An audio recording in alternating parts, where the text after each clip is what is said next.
This is an attempt to find out what happened with the over-policing, the gross overreaction of the New South Wales Police to the Nigel Farage speaking event in Sydney at Daltone House at Pyrmont on Tuesday the 27th of September. It's a truism these days. If you want to find out who's protesting about what, it'll all be writ large over social media. There'll be plenty of pointers to what's going on as they organise on the various social media forums. And for this event, there wasn't a murmur.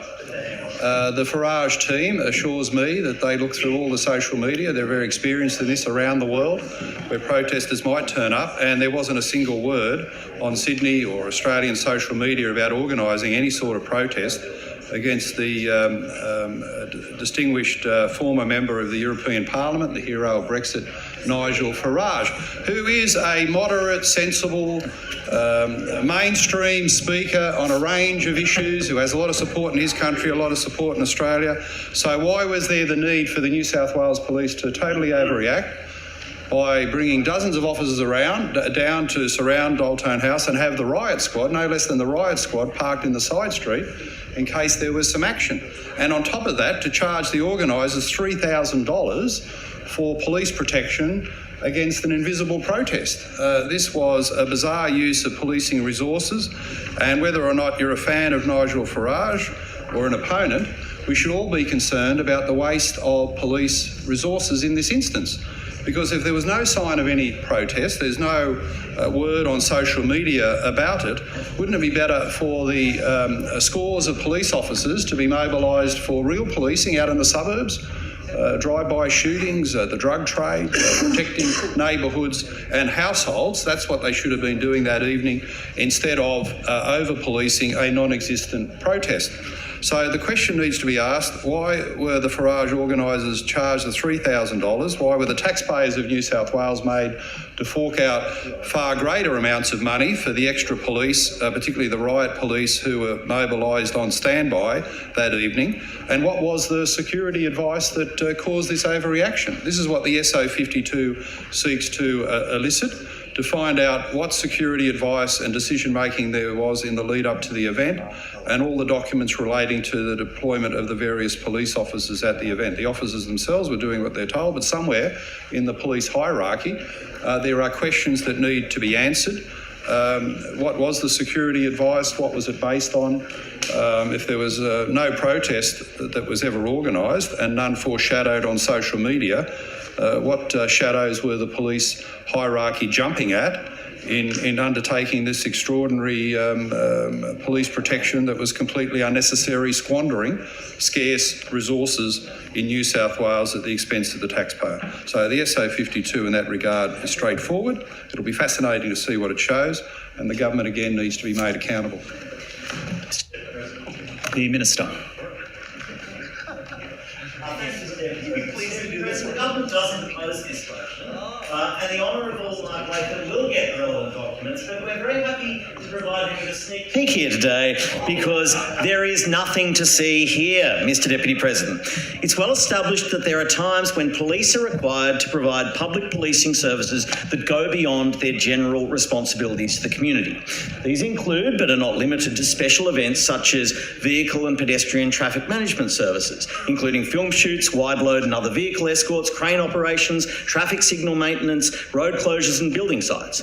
They also include crowd and traffic control, public order for events such as sporting and entertainment events, including fairs, film and stage premieres, exhibitions, music festivals and agricultural shows, whether at closed venues or stadiums, or open events such as road cycling events and fun runs, or outdoor concerts. There are also supplementary policing services where a client requests additional policing services in a designated location, like markets or commercial shopping centres. The service is provided by police officers who would not otherwise be rostered on for duty, Mr Deputy President, as was the case here. In these circumstances, New South Wales Police apply a user charge arrangement, which is a statutory scheme to recover the cost of providing these policing services. On the 7th of September, police from the Sydney City Police Area Command engaged initially with the Independent Convention Centre in relation to Mr Farage's event and a number of other events scheduled at the ICC as part of its ongoing business. The event involving Mr Farage attracted some concern around the prospects of potential protests. The discussions with the venue included the provision of user charges police. Due to low ticket sales for the Nigel Farage event, organisers moved it to Dalton House. Ultimately, police and the promoter agreed to the provision of 4 user charges police. In addition, a further 25 rostered officers were tasked to the event. In terms of upfront payment, I'm advised that the promoter is a first-time client. In such cases, as is customary, payment is sought prior to the conduct of the event. This agreement was in accordance with policy and the legislative framework under which the New South Wales Police can request payment for user charges services. That having been said, Mr Deputy President, we won't be opposing the motion. Further speakers, the Honourable Tara Moriarty. Thank you, Mr Deputy President. The opposition does not oppose the motion.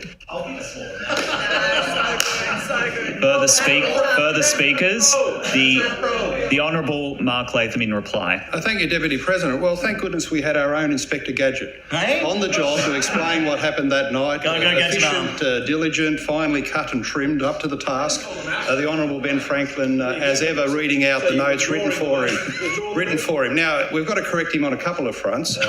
This wasn't a question of traffic management. The whole proposition there is absurd. There was no cycling.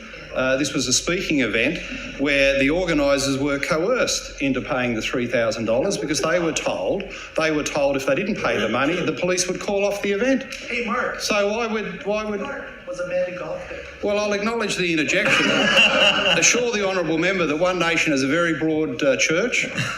One Nation is often fitted up by the left of politics as we're terrible misogynists and women haters, but we love all women. I can assure the honourable member that at that event and elsewhere we love all women and we love all men. We are a party of love and devotion to every citizen in New South Wales. And in this particular case, we're devoted to saving the taxpayers' money.